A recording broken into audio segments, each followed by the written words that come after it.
ಎಲ್ಲರಿಗೂ ನಮಸ್ಕಾರ. ನನ್ನ ಯೂಟ್ಯೂಬ್ ಚಾನಲ್ ಕನ್ನಡ ಬರವಣಿಗೆಯ ಕಥೆಗಳಿಗೆ ಸ್ವಾಗತ. ಮುಂದುವರೆದ ಹರೀಶನ ಕಥೆಯ ಭಾಗ. ಹರೀಶನು ಮದುವೆ ನಂತರ ಬೆಂಗಳೂರಿಗೆ ಬರುತ್ತಾನೆ. ಸ್ವಲ್ಪ ದಿನಗಳ ನಂತರ ಒಂದು ಹೆಣ್ಣು ಮಗು ಜನಿಸುತ್ತದೆ.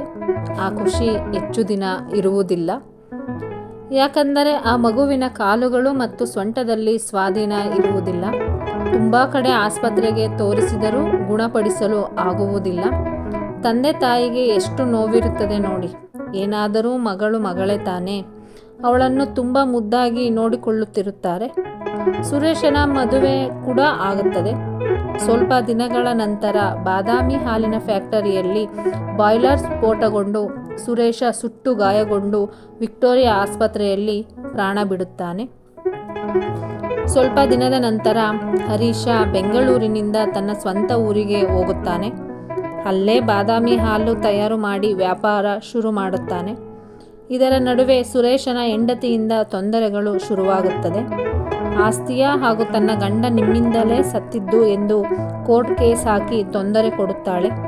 ಆದರೆ ಸುರೇಶ ಸತ್ತಿದ್ದು ಇನ್ನೂ ಸಮಯವಿದ್ದರೂ ಮೊದಲೇ ಬಾಯ್ಲರನ್ನು ತೆಗೆಯಲು ಹೋಗಿ ಸ್ಫೋಟಗೊಂಡಿತು.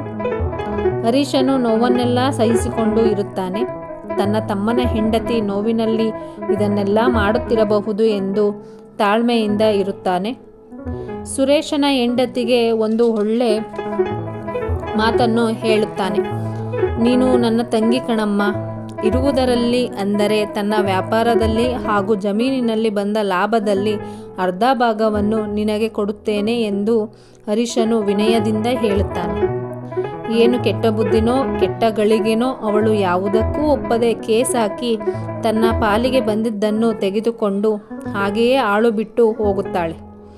ಸಂಬಂಧ ಕಡಿದು ಹೋಯಿತು ಹಾಗೂ ಮನೆ ಜಮೀನು ಆಳು ಬಿದ್ದಿತು. ಇದರಿಂದ ಅವಳಿಗೆ ಏನು ಸಿಕ್ಕಿತೋ ಗೊತ್ತಿಲ್ಲ. ಇದನ್ನೆಲ್ಲ ಬಿಟ್ಟು ತನ್ನ ಊರಿಗೆ ಅಂದರೆ ತವರು ಮನೆಗೆ ಹೋಗಿ ನೆಲೆಸುತ್ತಾಳೆ.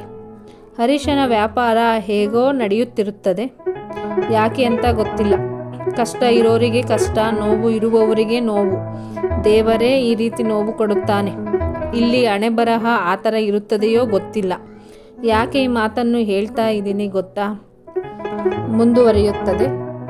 ನನ್ನ ಯೂಟ್ಯೂಬ್ ಚಾನಲನ್ನು ಸಬ್ಸ್ಕ್ರೈಬ್ ಮಾಡಿ, ಶೇರ್ ಮಾಡಿ, ಲೈಕ್ ಮಾಡಿ, ಕಮೆಂಟ್ ಮಾಡಿ. ಎಲ್ಲರಿಗೂ ಧನ್ಯವಾದಗಳು. ಜೈ ಕರ್ನಾಟಕ ಮಾತೆ.